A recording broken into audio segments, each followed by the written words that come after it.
Ketika lo itu susah dan lo bukan dari keturunan orang kaya, maka lo harus bergantung kepada diri lo sendiri. Jadi jangan gengsi, jangan malu, lakukan apa yang lo bisa dan lakukan apa yang lo yakini. Karena apa? Walaupun lo punya saudara yang kaya, teman-teman yang kaya, mereka belum tentu peduli sama diri lo sendiri.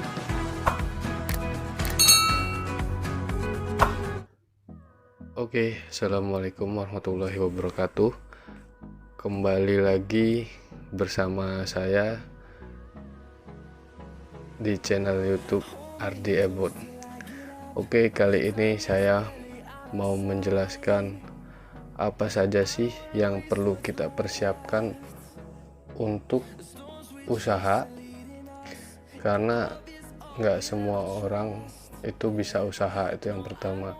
Yang kedua, usaha itu nggak mudah, jadi nggak seperti apa yang kita bayangkan langsung banyak omset, langsung banyak penjualan. Itu nggak mudah untuk di awal-awal, karena saya bukan kata orang, tapi saya sendiri yang mengalami. Jadi yang pertama, kalau menurut saya, yang hal-hal yang harus kita persiapkan sebelum kita usaha adalah, yang pertama adalah marketing alias penjualan atau target pasar, target penjualan kita. Jadi sebelum kita memulai usaha, kita itu harus menargetkan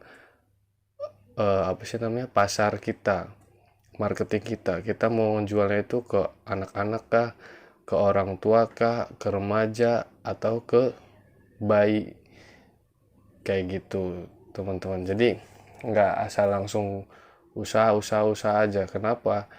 Kita harus memikirkan marketing atau penjualan kita ini targetnya mau kemana, supaya kita juga tahu selanjutnya setelah kita menentukan target pasar kita. Dari situlah kita mulai berpikir barang apa yang mau kita jual, kayak gitu. Jadi jangan dulu nentuin kita mau jualan ini, mau jualan itu. Jangan dulu kalau menurut saya sih ya. Jadi kita harus punya target pasar dulu.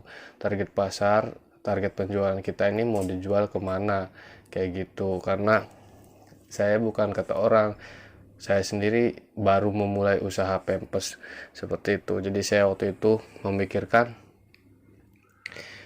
target pasar saya itu untuk siapa gitu. Wah, kayaknya untuk bayi gitu, balita kayaknya cocok gitu, karena salah satu usaha itu masih banyak diminati sama orang gitu.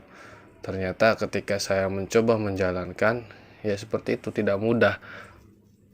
Meskipun kita sudah menentukan target penjualan kita, lalu kita udah tahu nih barang apa yang kita jual. Nah, ternyata ilmu marketing itu nggak gampang. Jadi orang ngomong ini, orang ngomong itu, ternyata nggak gampang ketika kita mulai langsung terjun di dunia usaha. Dan yang perlu benar-benar kita kita jalankan itu namanya konsisten.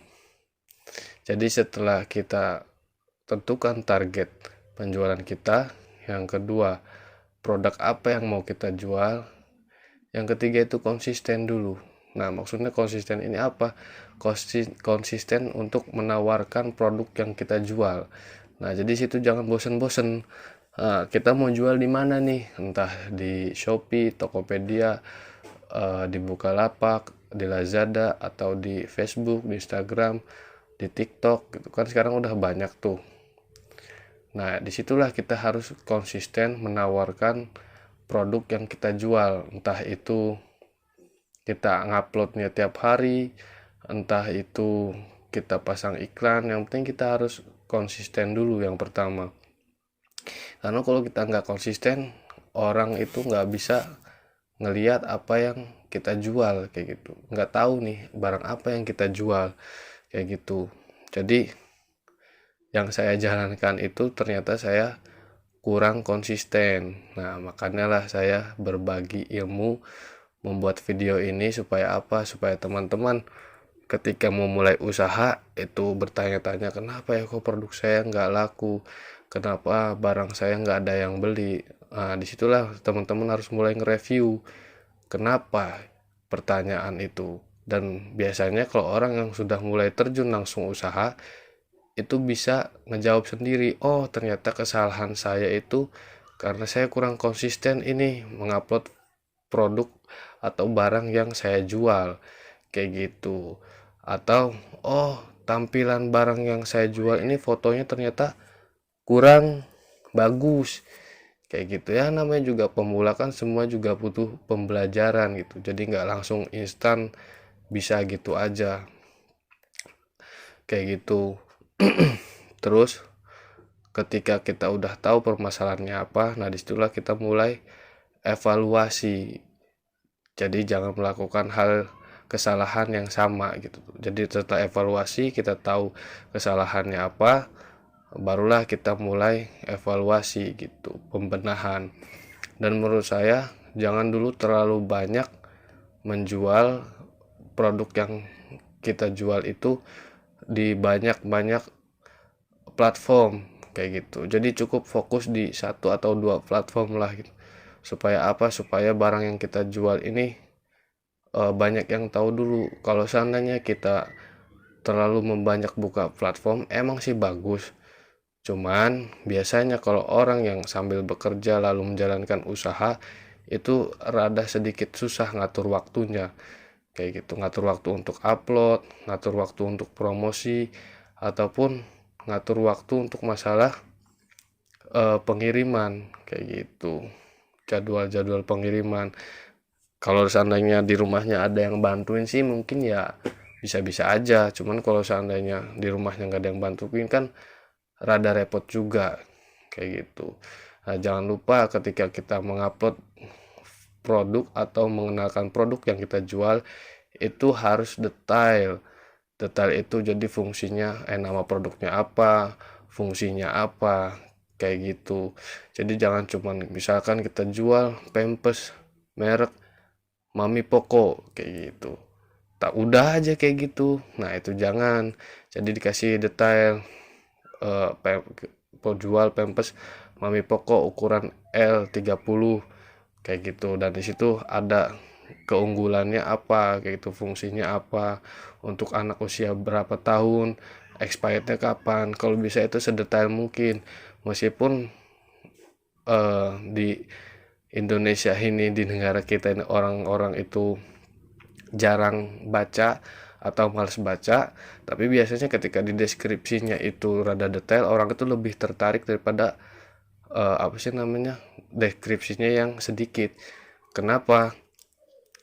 Karena meskipun mereka ngebaca sepintas, tapi mereka paham, oh ini lebih menarik nih, kayak gitu.